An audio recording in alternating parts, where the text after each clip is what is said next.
El siguiente documental, bajo ninguna circunstancia, intenta convencer ni imponer verdad alguna. Únicamente invita al espectador a la concientización resultante de su propio análisis de los hechos, de los planteamientos y los cuestionamientos que, tras una ardua deliberación, aquí se exponen.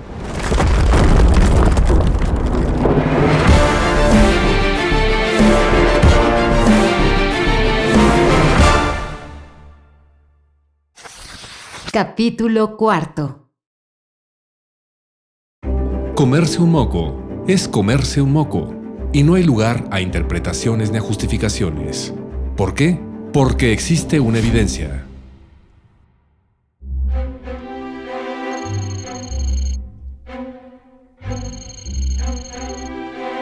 Ante cualquier evidencia, cualquier hecho innegable e irrefutable que deje expuesto a López Obrador, estas son las palabras más comunes a las que recurren sus seguidores para defenderlo, sin mayor argumento que este. Así, tan vacío, tan mediocre, tan falso y tan inútil como lo es la sola idea de una cuarta transformación. No existe ningún indicio de que Miguel Hidalgo o José María Morelos prometieran al pueblo bueno llevar a cabo la primera transformación, o de que Benito Juárez propusiera la segunda transformación, ni mucho menos de que Francisco I. Madero proclamara la tercera transformación. Ellos no estaban jugando, se lo tomaron en serio y actuaron con sobriedad. Ellos no hacían encuestas ni consultas ciudadanas para ver si se debía aplicar la ley o no. Ninguno pretendió ni buscó ser inmortalizado en la historia de nuestro país. Todos y cada uno simplemente tomaron acciones que desataron trascendentales movimientos, siendo estos en el tiempo, en el contexto y la situación que les tocó vivir. Pero todos levantaron al pueblo en armas, sin llevar la cuenta de cuántas transformaciones del país iban hasta ese momento.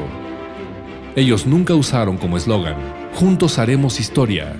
No obstante, ellos sí hicieron historia, y sí transformaron al país. Incluso varios dieron la vida por su causa, y cabe mencionar que nuestros héroes patrios bañaron en sangre al país, hecho que es para muchos justificado y hasta glorificado.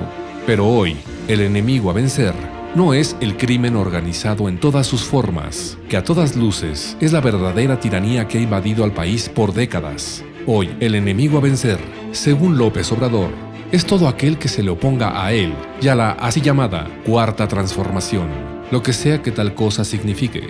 No hay para dónde hacerse. O se está por la transformación o se está en contra de la transformación del país. López Obrador se define a sí mismo como un hombre austero. Su ambición no parece ser el dinero, y eso probablemente sea lo más preocupante, que tal y como piensa y se comporta un megalómano, casi con un manual de manipulación en su mano, ha sembrado la idea en la gente de que son testigos y de que son parte de lo que maquiavélicamente ha denominado como la Cuarta Transformación. Una pretensión así no puede provenir de una mente sana. Está inherente ya en la sola concepción, que es un claro delirio de grandeza, creerse el elegido por el destino para dejar su nombre con letras de oro en la historia como el nuevo padre de la nueva patria. Él claramente busca que se levanten monumentos con su efigie, ser representado en murales y que el culto a su persona trascienda las eras, tal y como todos los personajes que constantemente cita y con los que frecuentemente se compara. Los reyes, los faraones y los emperadores de la antigüedad sabían que el paso del tiempo inevitablemente borraría sus nombres. Es por ello que construían grandes obras como ciudades, acueductos, puentes o monumentos que prevalecerían y de ese modo no serían olvidados. López Obrador, a modo de ensayo, lo intentó con el segundo piso del periférico cuando fue jefe de gobierno de la Ciudad de México, una obra que costó supuestamente unos 2.543 millones de pesos. Y hoy lo hace de nueva cuenta con el aeropuerto Felipe Ángeles, la refinería Olmeca de Dos Bocas y el Tren Maya, que aunque la inversión de estas tres obras fue clasificada por decreto como inescrutable por razones de seguridad nacional, por lo cual no hay acceso vía transparencia y se desconoce el monto total real, sumando las cantidades que ha ido proporcionando el propio López Obrador, la realización de únicamente estas tres obras tendrá un costo de alrededor de 1 billón de pesos. Se van a ejercer más de 1 billón de pesos en obras. Cabe mencionar que ese dinero le pertenece al pueblo de México y no a López Obrador. Con dicho dinero se podría combatir la pobreza extrema que hoy ya sobrepasa los 10 millones de mexicanos que viven en condiciones deplorables, o bien erradicar por completo el analfabetismo en nuestro país. Se hubieran podido salvar miles de vidas, se podría dignificar toda la atención médica o terminar con el desabasto de medicamentos. Dicho dinero con sabiduría habría sido de gran utilidad para resolver un sinfín de problemas que aquejan a México, pero de ese modo, el nombre de Andrés Manuel López Obrador no pasaría a la posteridad. Pero él cree, tal como lo haría un emperador romano, que lo logrará realizando ambiciosas construcciones, en este caso un aeropuerto, una refinería y un tren. Para él, estos son mucho más importantes que las necesidades más elementales del pueblo bueno. 1 billón de pesos, el costo de la vanidad de un solo hombre. Solo si son de tu agrado o si te son de utilidad nuestros videos, ayúdanos a posicionar mejor al canal suscribiéndote, dándole like, comentando, compartiendo nuestro enlace en tus redes sociales y activando las notificaciones. ¡Mil gracias! Continuamos. Llama la atención cómo López Obrador manifiesta una cierta despreocupación por todo lo referente a las alarmantes atrocidades que comete el crimen organizado. No lo considera un problema, ya que nota que éste no se opone a su gobierno. Que tengan cuidado porque en una de esas los voy a acusar con sus mamás, con sus papás, con sus abuelos. Él jamás se ha mostrado iracundo o ha manifestado algún tipo de indignación frente al tema o por la alarmante violencia que padecemos en nuestro país. Al contrario, ha llegado a mencionar que los criminales son dignos de abrazos. Abrazos, no balazos. De respeto. Los delincuentes son seres humanos que merecen también nuestro respeto. De distinciones. El Chapo estaba entre, no me gusta decirle así, Guzmán lo era. Ofrezco disculpa. Y hasta de reconocimientos. La gente se portó muy bien. Los que pertenecen a la delincuencia organizada, en general bien. A los ojos de algunos, esto puede ser interpretado como una muestra de respeto de López Obrador a seres humanos, dejando de lado el hecho de que sean criminales sanguinarios. Si ese fuera siempre el criterio que usara para referirse a las personas, podríamos reconocer en él su clase, su empatía, su elevado sentido de la honorabilidad y su magnanimidad, pero no manifiesta el mismo respeto por otros. Es muy hipócrita. Son fantoches, sabelotodos, hipócritas, doble cara.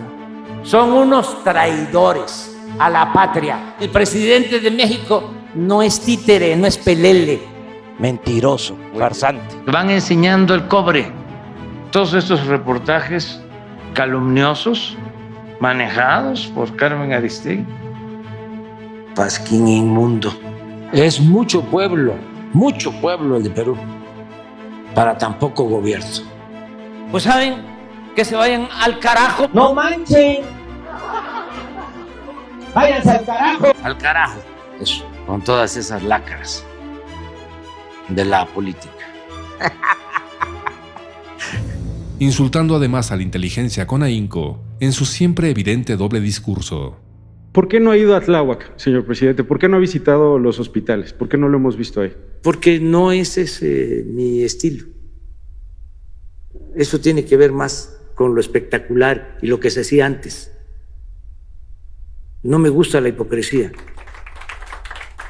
Estoy pendiente, estoy solidarizándome con los familiares de las víctimas. Me duele mucho, pero esto no es de irse a tomar fotos. Eso ya también al carajo. Ese estilo demagógico, hipócrita, Eso tiene que ver con el conservadurismo. Para López Obrador, no hay mayores criminales que los de cuello blanco, como él los llama. Los periodistas, analistas, escritores, opinólogos, revistas o periódicos que critiquen a su gobierno son considerados espurios, pasquines inmundos y traidores, entre un sinfín de descalificativos más. Para él, cualquiera que disienta de su gobierno no es considerado ni siquiera un humano, pero a alguien que ejecute a una o varias personas le ofrece la impunidad con abrazos y no balazos.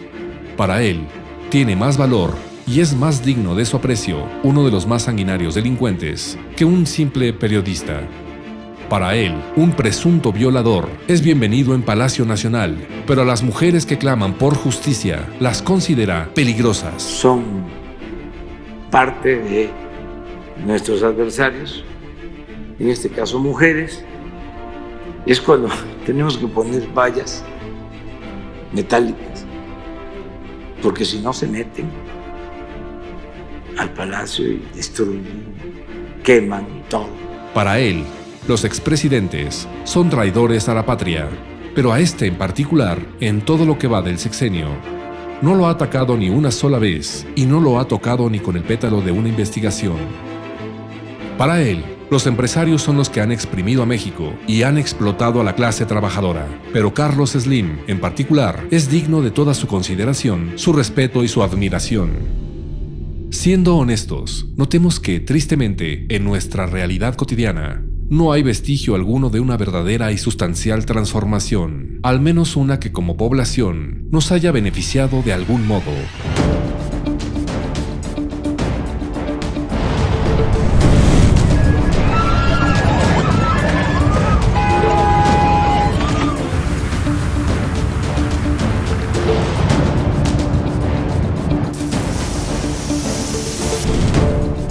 Lo del coronavirus, eso de que no se puede uno abrazar, hay que abrazarse. No pasa nada, o sea, y así. No nos van a hacer nada. Los infortunios, las pandemias, nada de eso. La fuerza del presidente es moral, no es una fuerza de contagio. Quiero dejarlo muy en claro, las personas que fallecieron, fallecieron.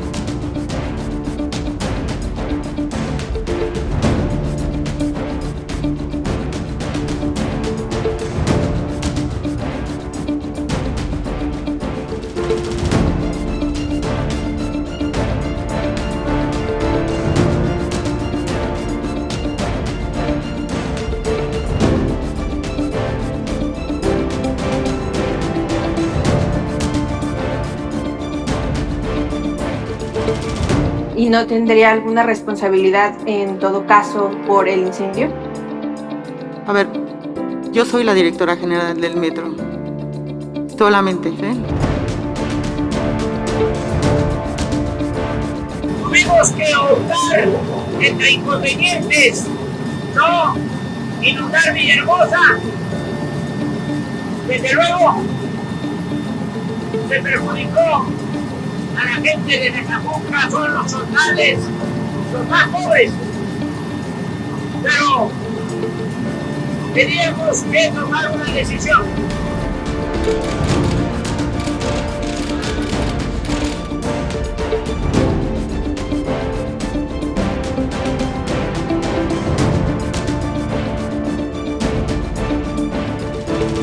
Quieren seguir vendiendo topper, quieren seguir vendiendo abón, quieren seguir vendiendo trajes de baño, calzones, porque pues eso es libre.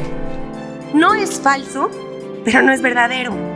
La Comisión Federal de Electricidad subió las tarifas de alto consumo 20% y pretende hacer un escándalo con ese dato que no es falso, pero se exagera. Pues no sabrá leer la señorita de la sección, pero la señorita no dice mentiras. No hay nada que se le pueda oponer.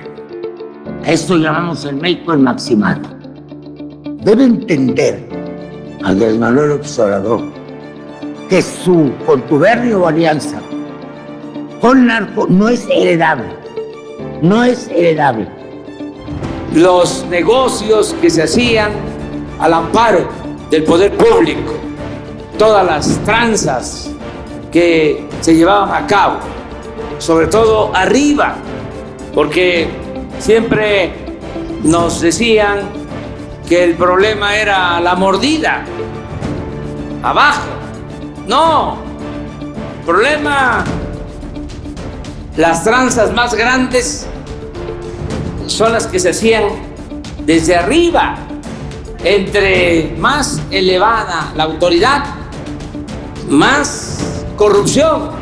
Ese era el problema. Nada de que el presidente no sabía, no se enteraba, lo engañaban. Eso es falso. El presidente de México está informado de todo lo que sucede, y las tranzas grandes que se llevaban a cabo y que se pudiesen realizar si nosotros no cumpliéramos con nuestro compromiso de gobernar con honestidad. Todas esas tranzas llevan el visto bueno del presidente. Aunque no firme, él autoriza, él tolera, él permite. Ignacio Ovalle, una gente buena desde mi particular punto de vista, que lo engañan, pero a los que recomienda, puro priista.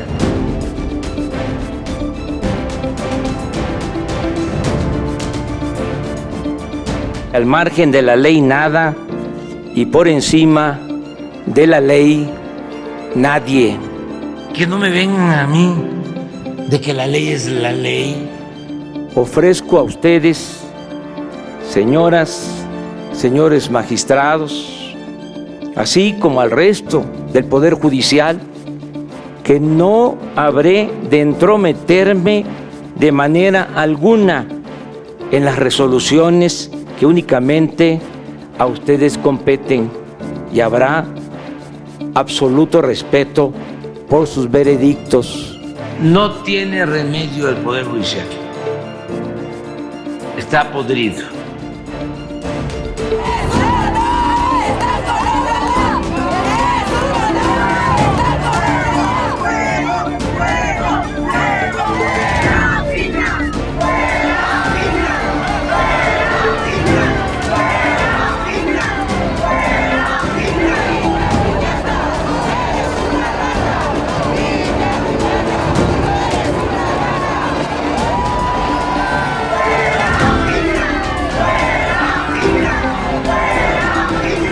El gobierno de ahora es el gobierno que tiene más homicidios, ¿sí? Ese es el compromiso que tengo con el pueblo. No tengo derecho a fallar.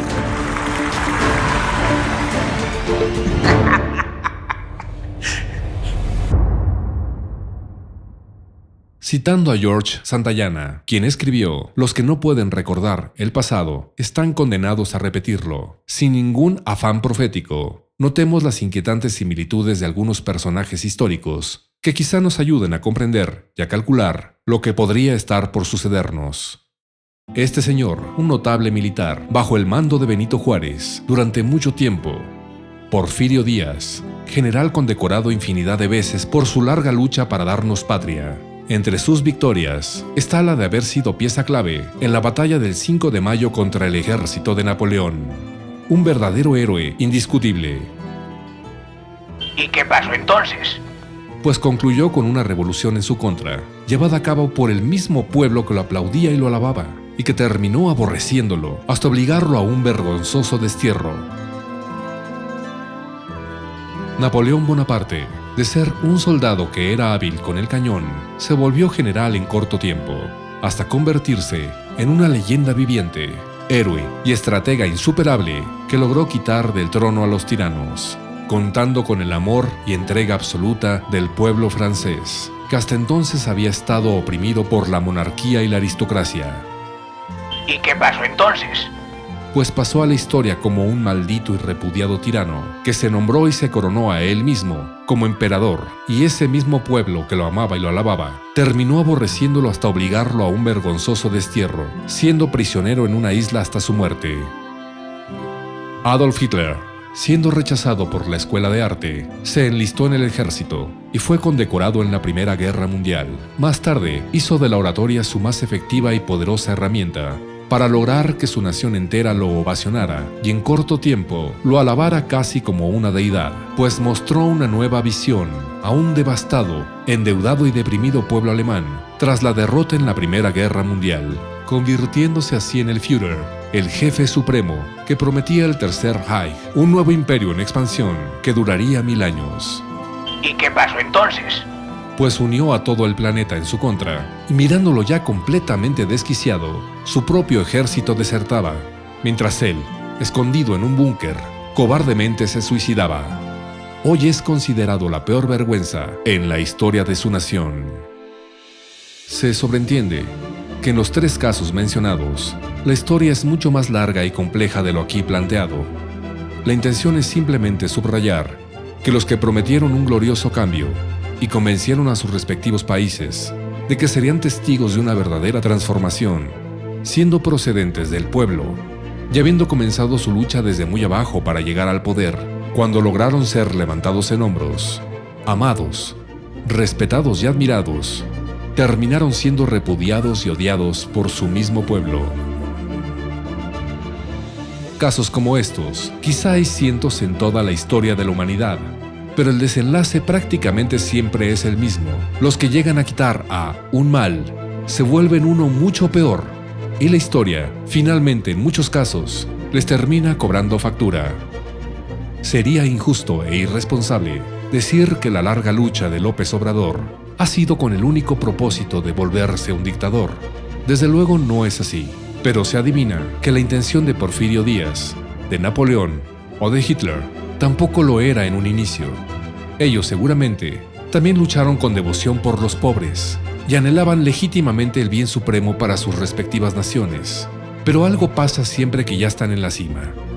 Una vez que han sido infectados por el virus de la adulación, se siembra en sus mentes la idea de la divinidad y comienza a manifestarse la demencia inherente en el poder. El bienestar de las personas en particular ha sido siempre la coartada de los tiranos. Albert Camus. Hay un diablito que está aquí conmigo, cerquita. ¿No? Diles que te vas a reelegir para que se enojen.